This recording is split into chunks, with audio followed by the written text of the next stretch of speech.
I was pissed because the man has already told you that he's Korean. He's already told you that his dad is Korean. He's speaking to you in perfect Korean, and your reaction is, yeah, but you're black though, so like, nah.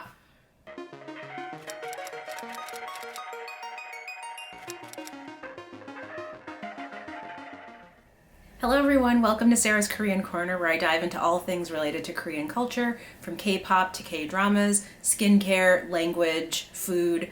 If those things sound of interest to you, please subscribe. Okay, today we are looking at episode 6 of Itaewon Class. So I am super excited to do this review because our first black character has shown up. So I know for a lot of people that is not like very exciting, but as a black person who plans to go to Korea in the next, I don't know, 6 to 12 months, give or take, I'm always interested in seeing how people of color, especially black people, are treated in Korea. So I was very excited to see that they were including a black character who can speak Korean. So let's get into this episode. The episode starts with Soo Ah's backstory. So we already know that she grew up in an orphanage because Saeroyi's dad basically like sponsored her orphanage as like part of his personal project at his job. So we know that that's happened, but we find out in this episode that her mom actually takes her to this orphanage when she's like 7 to 10, something like that, and just leaves her there. We also see her in high school, and some of the other kids find out that she's an orphan, which apparently is a very big deal. And so they're making fun of her, but one particular girl is like, oh, that's really sad. So she offers her a bunch of presents and tries to be really nice to her. And we see that in response to that, Soo Ah actually takes this girl's bag and throws everything in the bag in the toilet. And so she's called to the principal's office. Well, it's not really the principal's office in this school. It looks like almost like a cubicle, like a corporate office. It's very strange. But she's called there and they're like, you know, why did you do this? And she's like, I didn't do it. You don't believe me because I'm an orphan. And it was kind of like, what? They don't believe you because you did it. What are we doing? And they basically sort of tell her, like, you know, this girl's always been really nice to you. Like, why would you do that? And her response is, well, so she gave me stuff, but she gave me stuff like you would give stuff to like a homeless person.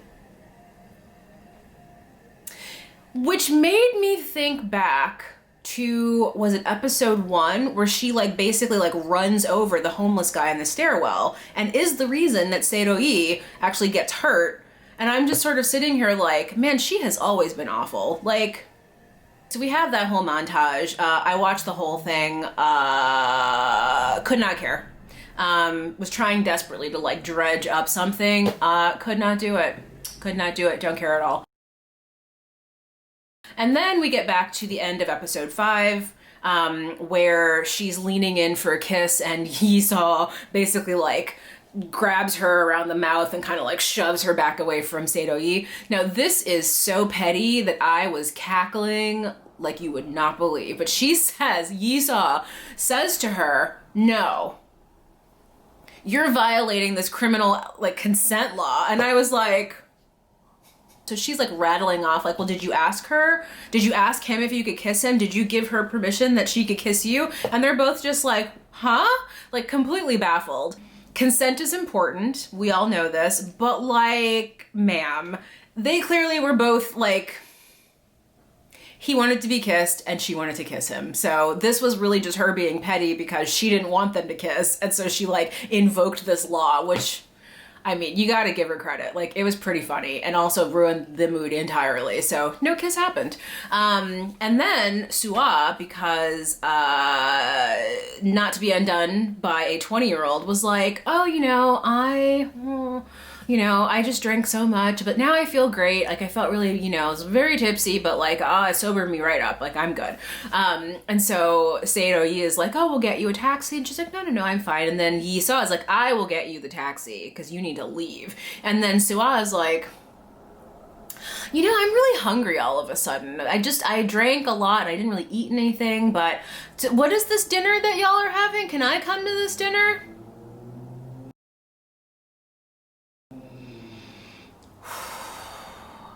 This hag invites herself to their opening night celebration company dinner. And of course, because Saeroyi is madly in love with her and frankly dumb when it comes to women, is like, yeah, okay. So she gets to this dinner. It's awkward as fuck because no one wants her there except for weirdly Sung Kwan, who's like excited that she's there because it's his boss's friend.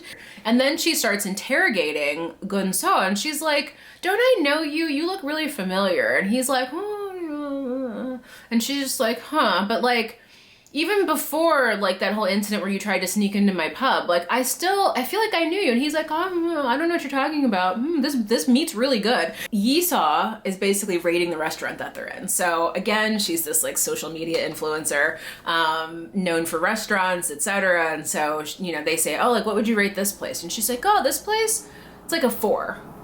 And they're like, oh, 4. And like, you know, everyone's like, oh yeah, the food is really good here. And then Saeroyi is like, well, what would you rate Danbam? And she's like, Danbam? Like a 3. And everyone's like, oh, a 3. And she's like, no, a 3 is good. A 3 is like a respectable place. It's just, you know, it's a 3. And then Soo Ah, who finds the whole thing ridiculous, kind of looks at her and she says, okay, so like, is there any place that gets a 5? Because like, you're clearly a brat, right? Like this, her whole tone is sort of like, you don't really know what you're talking about. And then Soo is like, yeah, there's a place.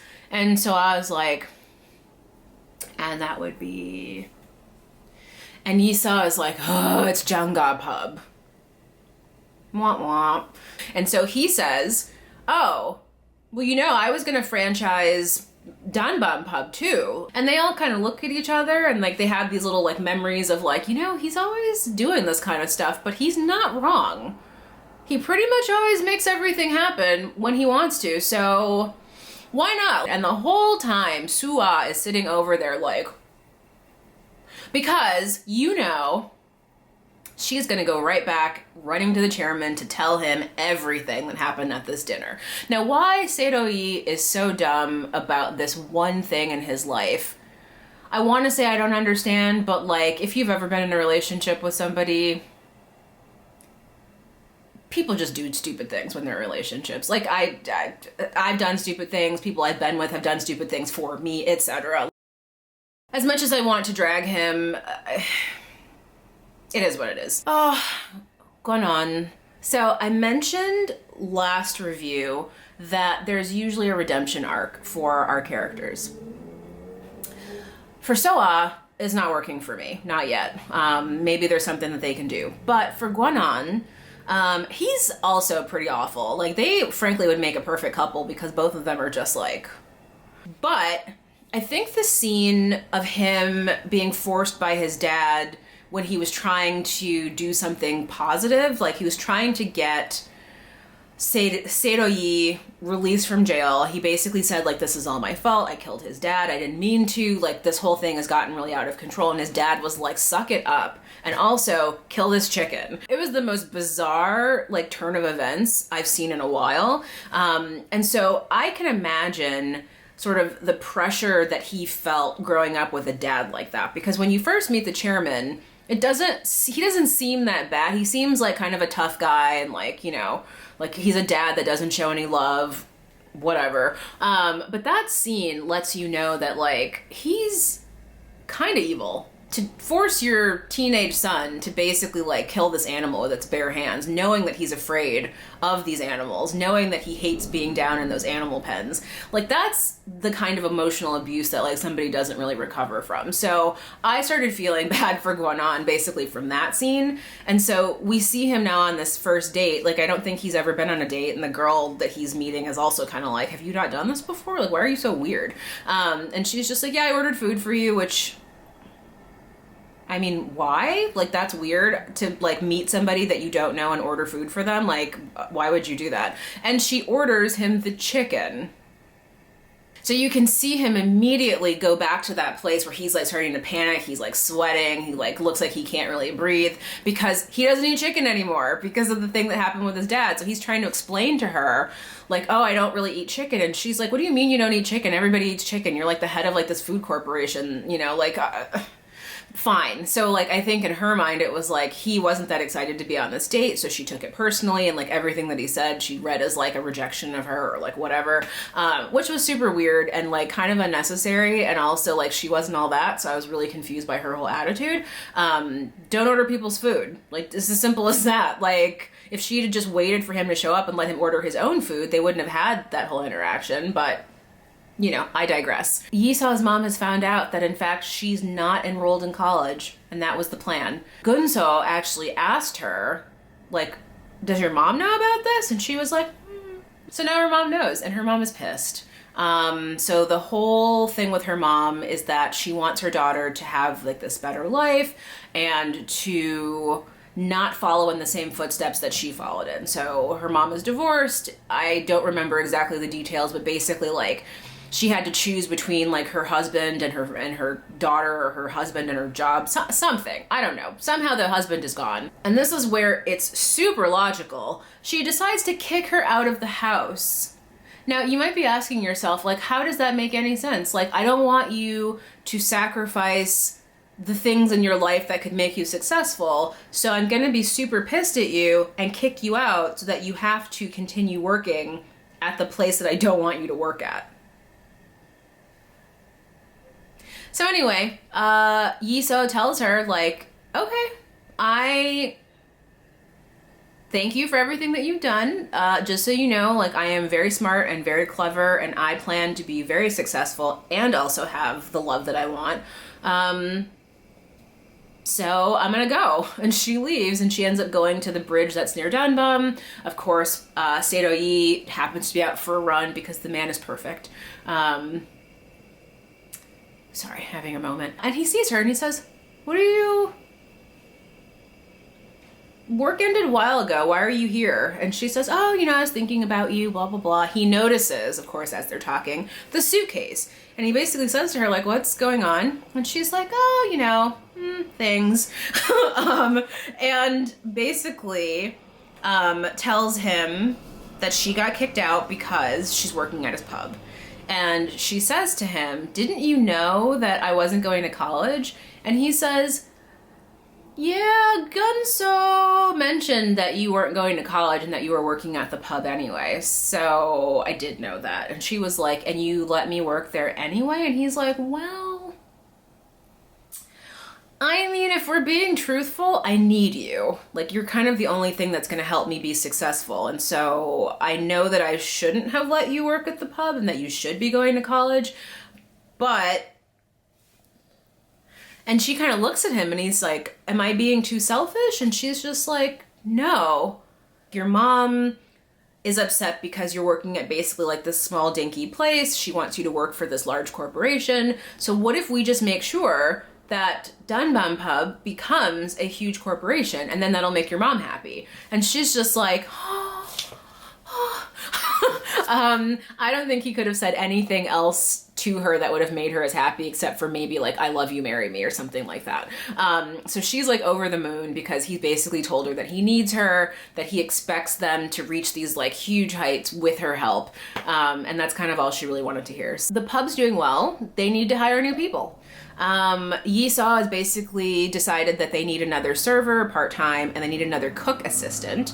And so they start looking at applicants. So they have a bunch of random people come in. One guy is like in his 50s, maybe his 60s. I'm not sure which position he was applying for, but that was super ageist. So I'm just gonna call it out. It was like a joke in the show, but also I was kind of like, okay, so I understand needing to hire attractive people to get, like, to serve, right? Because there's like a whole thing where it's like they want to make sure that everybody's like very attractive, like whatever. But like, why do you have to look like anything to like chop vegetables in the back? Like, why, like, can a 50-something-year-old man not do that? So I was kind of annoyed by that because like they all were kind of just like, oh, eye roll, like why would you even come here? And I'm thinking because the man needs a job and because he probably has experience and he probably can do this job. Again, like with the previous episode, we're starting to see that these characters are not as open and inclusive as they seem to be.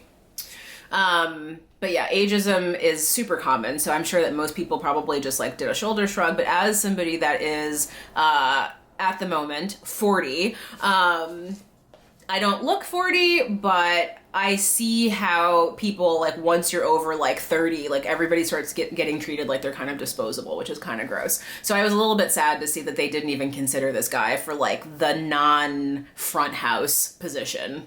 So then we follow that up with this woman that comes in who's like this gorgeous bombshell and everybody is like salivating all over her. But because the person that makes the decision is Yi-saw, she doesn't get hired. And part of that is because she already has this existing kind of relationship or friendship or something with Saeroyi. And so immediately Yi-saw is like, no, she can't work here. That was also super petty and has nothing at all to do with their business. So like if the point is to hire people to help the business, at some point you have to remove your own personal feelings and like go with the person that's best suited. And since they discounted the old guy because he wasn't attractive, it would make sense that this woman would get the job because she was super hot.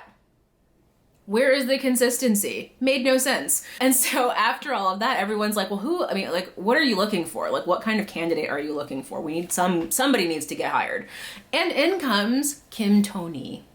He is our black character. I was super excited to see him, although wasn't super excited by what happened once he showed up.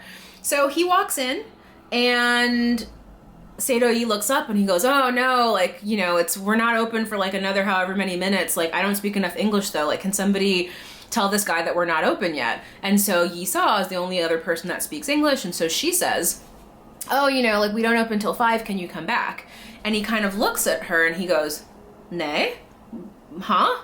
And she's like, and then he like asks like, isn't this the place that's hiring or something like that? And then they're all kind of like, because he says it in Korean. And they're just sort of like, oh my God, what's happening? Oh my God. Like there's just like utter panic happening on all their faces. And so they proceed to then have a conversation, he and Yi-saw. And he basically says, I'm here for the server position, blah, blah, blah, blah, blah. And everyone in the back is kind of just like, and so Hyunhee is like, oh, I would have never even thought of hiring a foreigner. And so we then go back to Tony and they're asking him all these questions. And he says, oh, you know, like the reason I speak Korean so well is because I'm Korean. My dad's Korean, blah, blah, blah. I've been here for like a year. I don't really have any experience. And then Yi-saw basically is kind of thinking and she goes, you're hired. And everyone is like, what? And she's like, well, I don't want to be the only person that speaks English. Itaewon has tons of foreigners. We need more people that speak English, and this would be good for business. And he says, Tony is like, well, I'm not a foreigner though. Like I'm Korean. And then she goes, oh, sure, honey. That reaction, from what I hear, is not uncommon. And when I tell you that I rolled my eyes so hard, I almost blacked out, I was pissed because the man has already told you that he's Korean. He's already told you that his dad is Korean. He's speaking to you in perfect Korean.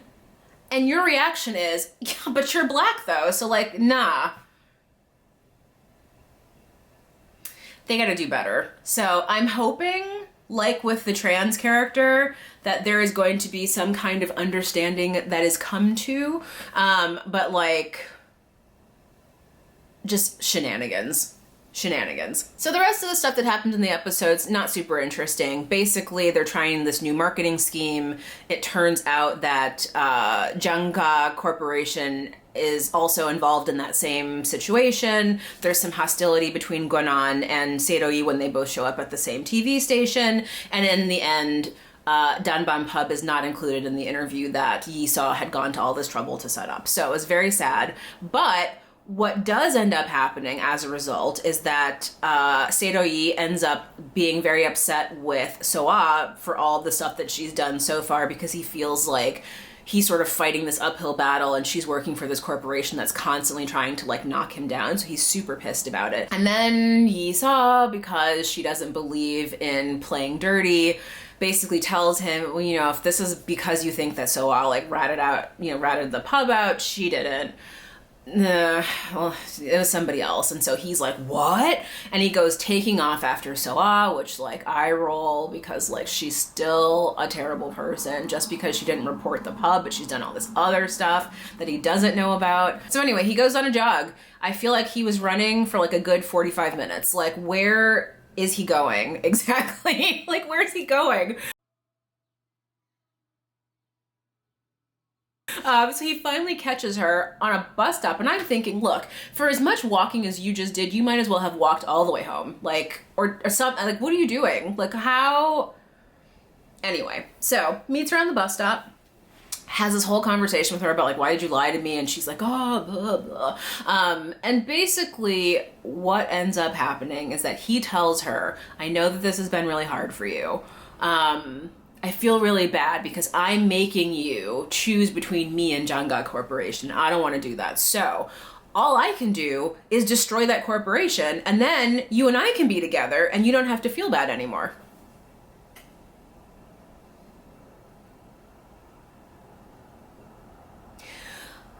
And then she gets on the bus and he runs after the bus for a while, and I'm sitting here like, okay, you're doing all of this for this trifling. Like I said, people do strange things when they're in love, but like, this is ridiculous. We then have this wonderful scene while he's still on the bus stop. He calls his investment banker and he says to the investment banker, how much money do I have? And the investment banker says, let me check. They pan around and the investment banker is the kid that Geun-won was bullying on Saeroyi's first day at school. Now, I screamed so loud because the just desserts of that whole scene, I was like, turns out that Saeroyi took the money that he got from his dad's murder and invested it 8 years ago when Geun-won was making all of that ruckus and doing all kinds of terrible public things that drove the stock prices down. He invested all of that money in Janga Corporation, and he now has 1.9 billion won. The joy and the elation that I felt knowing that he was going to take down that corporation, because the chairman doesn't care about much, but he does care about the dynasty that he has built. He does care about that. So, how's he going to take down Janga Corporation? Probably from the inside. He's probably going to do it by basically ending up with the majority of their shares. So I'm looking forward to seeing how that plays out, because the best way to get back at the chairman is to take his business from him. So super pumped about that, because couldn't happen to a better guy.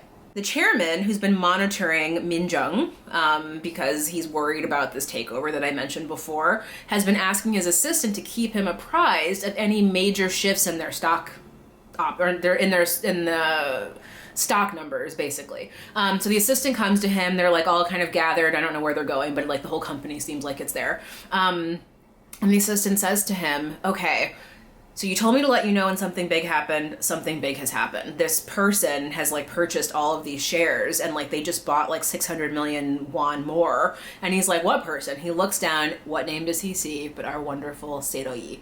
So the chairman sort of takes it in and is like, "What?"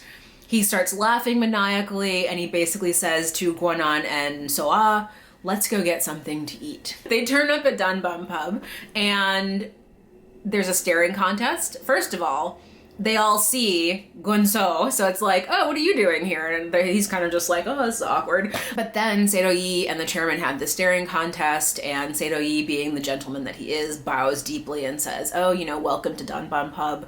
And then they both, have this weird exchange where chairman's like, "Oh, I wanted to see you," and Saeroyi's like, "I wanted to see you too." What? And then the episode ends. I'm looking forward to seeing that rivalry play out, because I think Saeroyi is much brighter than people have given him credit for. To hit this man in his pocket was brilliant. So I am super excited to see what other measures he has up his sleeve that he's been plotting for this 10 years, because that was genius. My rating, I'm gonna give this one 4 solid gins. I did not like the way they interacted with Tony Kim, and I also did not like the focus on Soo Ah. Those are personal issues for me. I I think someone else watching it probably wouldn't have noticed as much, but I just didn't really like how either of those two things played out. If you have any other comments about this episode, like how do you feel about Soo Ah? Like, has she been redeemed in your eyes? Are you excited to see the chairman and Saeroyi like go head to head more directly? Is there anything that you wished was in this episode? Is there anything that you didn't want to see in this episode? Let me know in the comments below. All right, I will talk to you all next time. Bye!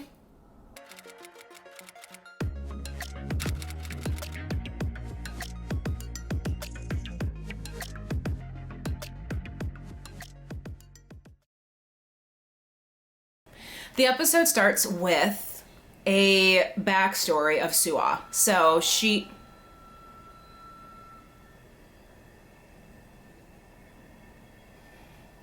y'all,